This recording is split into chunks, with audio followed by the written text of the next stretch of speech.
그러면 우리가 다시 그 해석학 구조주의 해석학에 대한 얘기로 들어와서 이 해석학은 그러면 그 언어를 무슨 언어를 다루고 있는가라고 하는 이 문제부터 이제 얘기를 또 해봐야 되겠습니다. 자, 우리가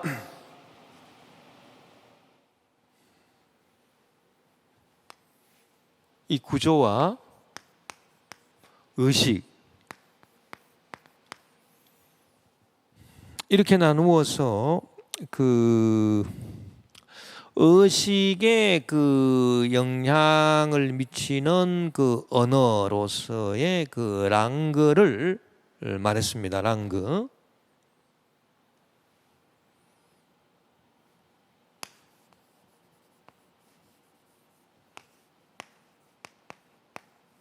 랑그. 그 랑그 안에 이 사전 안에 이 왼쪽에 있는 가나다라 마바스 순으로 되어 있는 것이 시니피앙이고 여기 대한 이제 뜻을 설명해 놓은 것이 이제 시니피에다. 그렇게 우리가 공부를 했었죠. 예, 그 시니피앙, 시니피에라고 하는 것은 이제 랑그 안에서 있는 겁니다. 랑그 안에, 사전 안에 있는 거예요. 사전 안에 왼쪽에 보면은 시니피앙, 오른쪽에 보면은 시니피에 이렇게 되어 있습니다. 그런데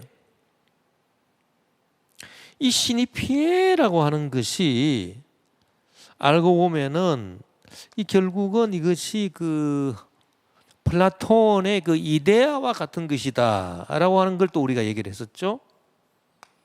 플라톤의 그 이데아와 같은 것이다라고 하는 것을 이제 얘기를 했습니다. 그 예를 들어서 시니피앙에서 우리가 이제 학생이다 이렇게 이제 어떤 단어가 나왔잖아요. 그럼 이 학생을 설명해 놓은 것은 시니피에인데 이 학생을 설명할 때 무슨 뭐 우리가 구체적으로 A군, B군, C군, D군 뭐 이렇게 설명하는 것이 아니죠. 학생이라고 하는 시니피앙에 대한 시니피에는 이 공부하는 자, 뭐 그렇게 나왔을 겁니다. 그것은 그 이데아적인 말이거든요. 예를 들어서 우리가 이 시니피앙에 뭐 예를 들어서 뭐 책상이다라고 하는 시니피앙이 있을 때 이 시니피에서 설명을 해놓은 것은 그 무엇을 받쳐서 책이나 노트 등을 받쳐가지고 그 무엇을 기록하거나 공부할 수 있도록 해놓은 도구 뭐 그런 것으로 시니피에가 설명이 됐을 겁니다. 그렇죠? 그런데 이렇게 설명을 해놓은 것 이것은 이데아적인 거라는 얘기입니다. 뭐 구체적으로 이 책상이다, 저 책상이다, 뭐 노란 책상, 빨간 책상, 뭐 철제로 된 책상, 목재로 된 책상 그런 경험적인 책상이 아니죠.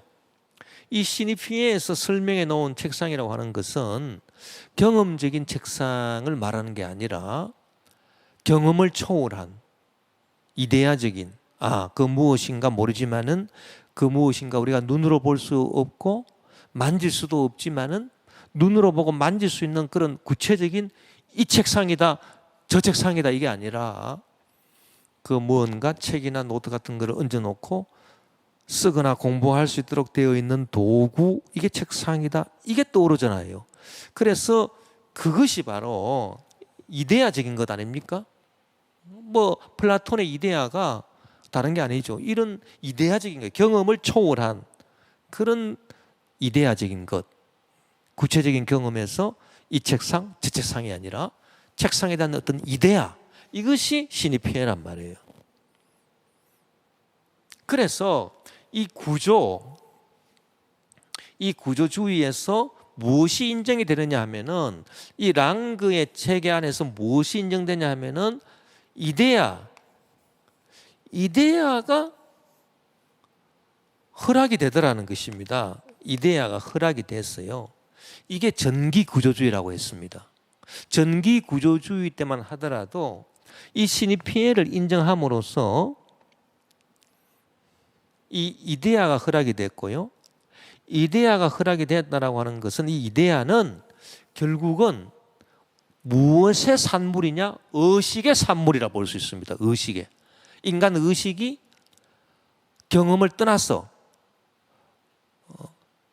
경험 초월적인 상황에서 의식이 만들어낸 게 이데아거든요. 의식이 떠올린 게 이데아란 말이에요. 그러니까 전기구조주의만 하더라도 이런 그 신입피해의 이데아를 허락함으로써 그야말로 구조가 완전히 의식을 지배하고 다스린다는 그런 본격적인 구조주의는 아니다 그 말입니다. 왜? 의식의 산물인 이데아가 신입피해로 들어와 있거든요. 그래서 이걸 좀 더 극단화시킵니다. 그야말로 완전 의식은 이 구조에 꼭 두각시에 불과한 것이다라고 하는 것을 말하기 위해서는 적어도 두 가지가 필요했습니다. 그건 뭐냐면 이데아를 허락하지 않는 것이고요. 신입피해를 인정하지 않는 것입니다. 신입피해를 인정하지 않는 것이고, 이 구조 밖에 어떤 의식의 산물, 구조 바깥에 있는 의식의 어떤 이데아적인 것, 이거를 인정하지 않는 겁니다. 그래서 이 후기 구조주의로 가게 되면은 이 구조라고 하는 말을 텍스트, 텍스트는 원래 이제 본문이란 뜻인데요. 텍스트라는 말을 구조에 대해서 사용함과 동시에 이 의식의 이데아적인 것을 텍스트 밖이라고 했거든요. 이 텍스트 밖의 의식과 이데아를 인정하지 않는 이 후기 구조주의로 되는 거죠. 그래서 후기 구조주의가 되면은 구조만을 인정하고 구조 밖에 있는 의식의 이데아를 인정하지 않는 그런 극단적인 구조주의가 됩니다. 이게 바로 후기 구조주의고, 이것이 이제 포스트 모더니즘의 그 사상적인 그 기원이 되는 것인데, 그러면 신입피해가 없어졌다면 어떻게 뜻이 알려질 수 있느냐? 학생이 어떻게 학생이라는 의미를 가질 수 있느냐? 이 신입피해가 없어지고 의식의 이데아가 사라졌는데, 신입피해가 없어졌는데 어떻게 학생이 학생이 될 수 있고 책상이 책상이 될 수 있느냐? 그럴 때에 이 후기 구조주의자들은 뭐라고 얘기했다 그랬습니까? 신입피해가 없어졌고 이 신입피양들의 차이를 말합니다. 그래서 신입피양들의 차이가 바로 의미를 발생시킨다, 이렇게 보는 겁니다. 그러니까 차이가 의미를 발생시킨다는 거죠. 신입피해는 없어졌습니다. 그러면 남아있는 거는 이 신입피양들의 순서고, 만약에 5만 단어를 수록한 한국어 사전이라면 이 신입피양이 5만 개가 쫙 가나다라 마바 순으로 나와 있을 겁니다. 그렇죠? 그럼 오른쪽 신입피해는 다 사라진 것이고요. 이 5만 단어 중에서 한 단어가 가지고 있는 의미, 예를 들어서 학생이다, 뭐 칠판이다, 뭐 책상이다, 뭐 호수다. 장우지간 여러 이제 이 신입피양들이 이쪽 나와 있을 거 아닙니까? 그러면 호수는 왜 호수냐? 호수의 의미는 뭐냐? 호수의 의미가 어떻게 발생하느냐? 그것은 호수라고 하는 신입피양은 이 사전에서 나머지 49,999개의 다른 신입피양들하고 차이가 있다. 호수는 호수고, 호수는 뭐 다른 단어들하고 다른 신입피양들하고 다 차이가 있기 때문에 학생하고도 다르고 칠판하고도 다르고 뭐 밥하고도 다르고 배하고도 다르고 다 다르잖아요. 이 호수라고 하는 시니피항은 다른 49,999개 시니피항과 다 다르기 때문에 차이가 있기 때문에 그 차이로 말미암아 호수는 호수가 되는 것이다. 호수의 의미가 된다. 이렇게 보는 겁니다. 그렇게 되면은 그 플라톤의 그 어떤 이데아적인 것을 상정하지 않고서라도 그래서 호수는 호수구나. 완전 경험적 차원에서 호수의 의미를 발견하게 되는 거죠. 그 경험을 떠난 그 이데아적 차원에서 의미를 발견하는 게 아니라. 그래서 그 전기 구조주의 때만 하더라도 의미 발생이 어떻게 됐습니까? 이 의식의 이데아적인 게 들어와서 호수 그러면 경험적인 호수가 아니었습니다. 뭐 바이카르호도 있고 뭐 세상에 많은 호수들이 있잖아요. 수많은 호수들이 있지만 그 호수가 다 다른 점들, 예를 들어서 뭐 면적이 다르고 물의 질이 다르고 수온이 다르고 주변 환경이 다 다릅니다.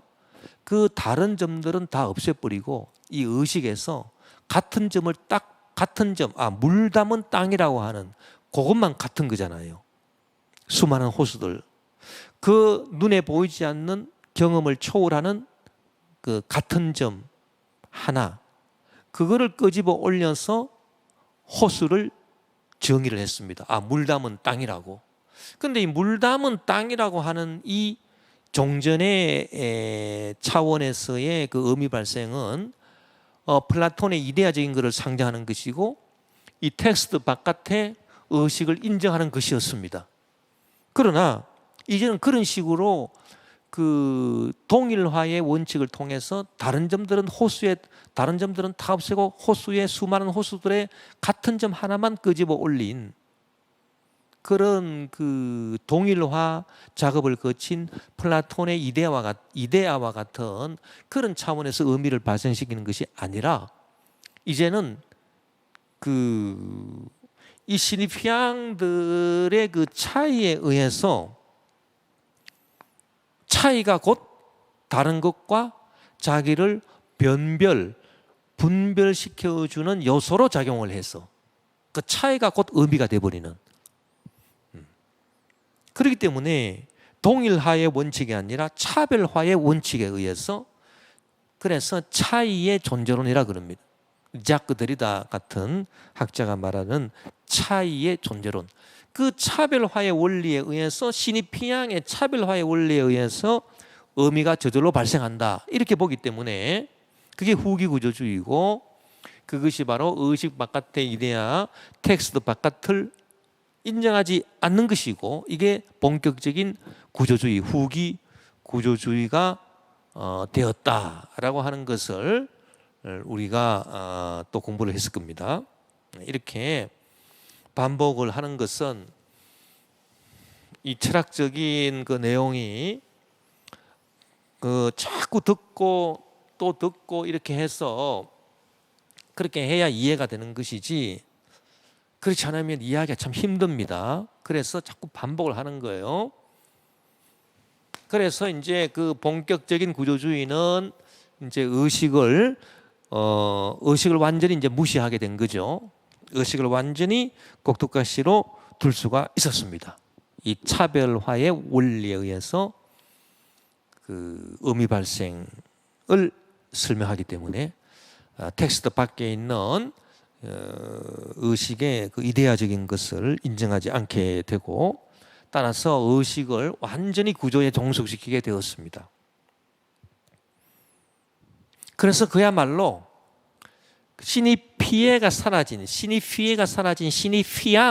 시니피앙들의 그 구조만을 말하는 그런 랑그로 되었습니다. 이전의 랑그는 시니피에가 있었지만 이제는 더 이상 시니피에가 없습니다. 이게 후기 구조주의입니다.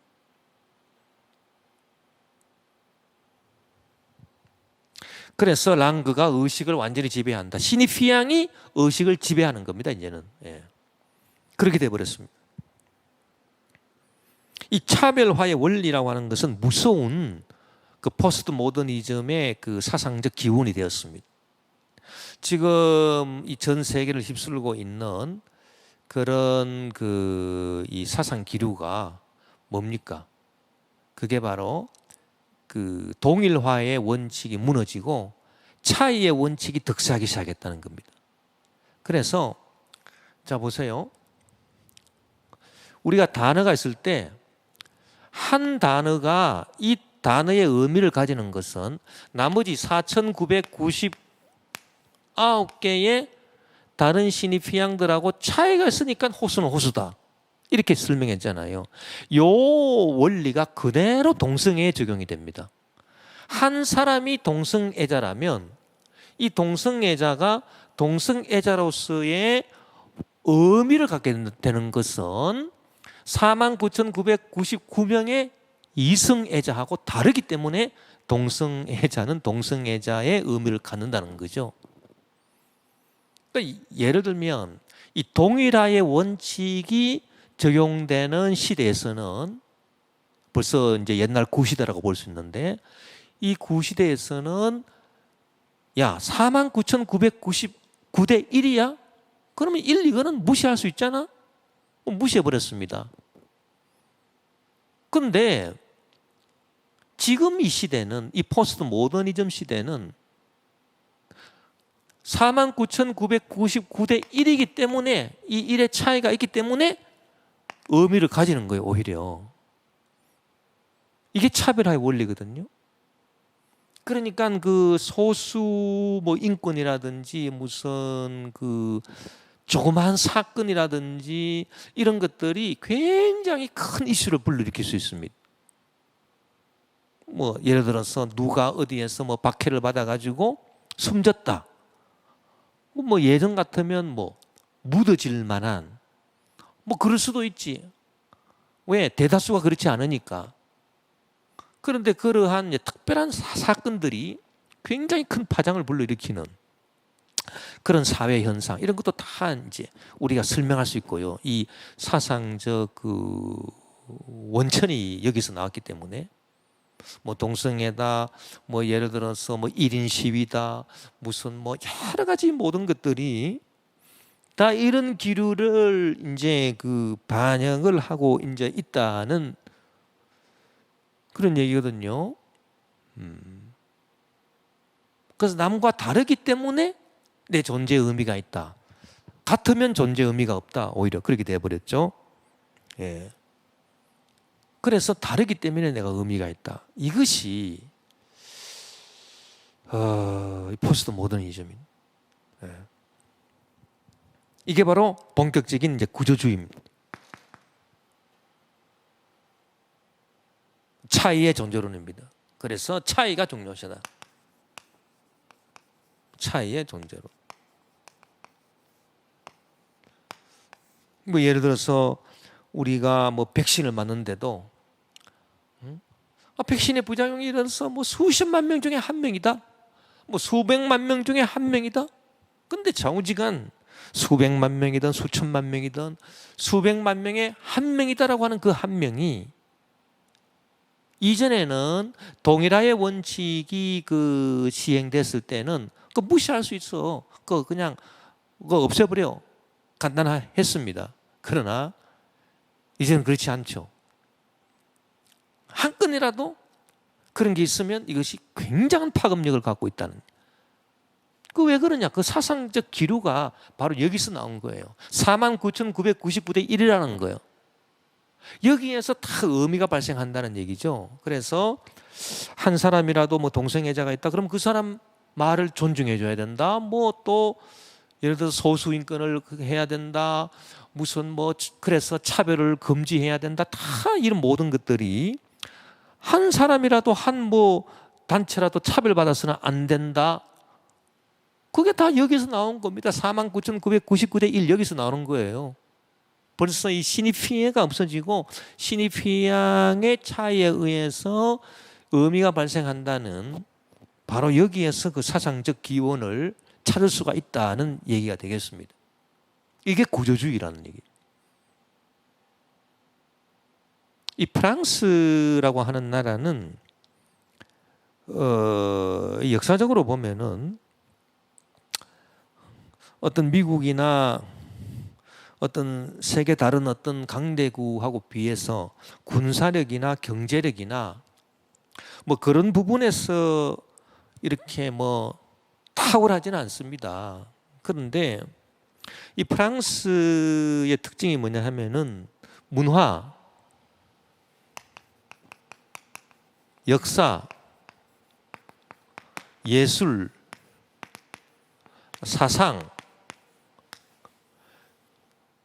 이거를 유행시키는 나라거든요.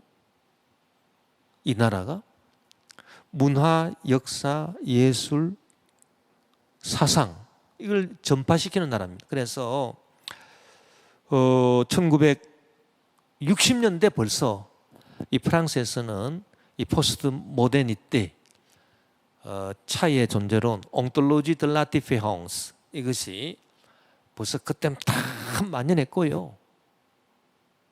벌써 그 흐름을 이렇게 창조적으로 이 새 흐름을 그냥 막 유행시킨 거예요. 그것이 나중에 이제 미국으로 건너가고 온 세계로 전파되어서 지금 온 세상이 포스트 모더니즘 속으로 빠져들고 말았습니다. 다원주의로 빠져들고 말았어요. 다원주의도 마찬가지예요. 다원주의도 무슨 하나의 통일되는 그 원리가 없다는 얘기예요. 전부 다 차이가 있기 때문에 다 올라서라는 겁니다. 그래서 원천이 여럿이다는 얘기예요. 그건 차별을 중요시하기 때문에 나오는 원리입니다. 다원주의. 만약에 그 통일성, 동일성을 중요시하는 그런 시대 사조라면은 다원주의는 나올 수가 없어요. 그래서 뭐 종교다원주의, 무슨 다원주의, 문화다원주의, 뭐 다문화 모든 것이 다 바로 이런 차이의 존재론, 이 차이에 대한 강조에서 나와서 지금 세상을 휩쓸고 있다 이렇게 보는 거죠. 그래서 저는 이제 어떻게 생각하냐면은 이 프랑스의 복음화, 프랑스 선교 굉장히 중요하다. 왜냐하면은 이 프랑스에서 어떤 새로운 성령 운동의 그 역사가 일어난다면 이것이 또 유행이 됩니다. 전 세계로 퍼져 나갈 수 있어요. 왜? 유행을 사상을 유행시키는 나라이기 때문에. 무슨 뭐 힘이 있고 군사력이 있고 뭐 경제력이 있고 그래서 중요한 나라가 아닙니다. 물론 뭐 그 분야에 있어서도 뭐 세계 뭐 하여튼 선진국 대열에 있지만 참 그래서 이 프랑스 선교가 중요하고 그 교회사를 볼 때도 그 깔뱅의 종교개혁이라든지 그 깔뱅이 그 종교개혁 해가지고 그 유행을 전 세계에 퍼뜨렸잖아요.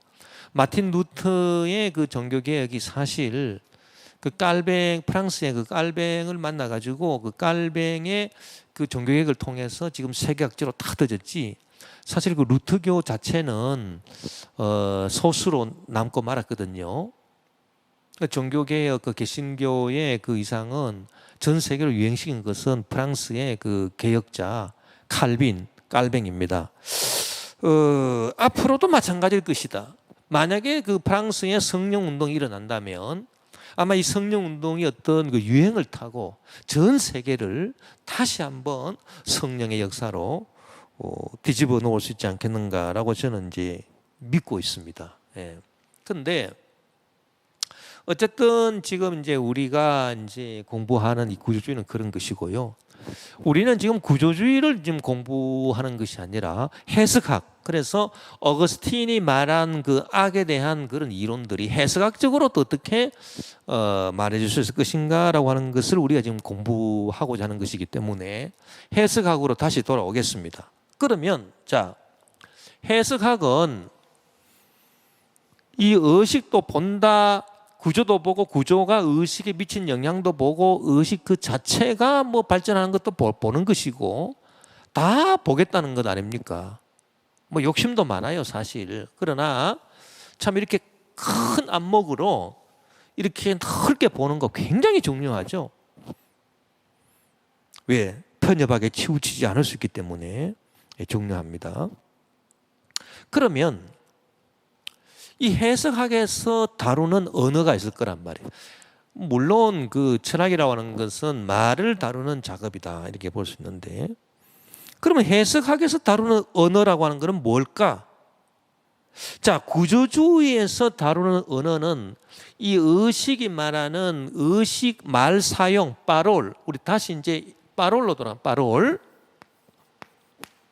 이 빠롤을 무시하고 이 구조주의에서는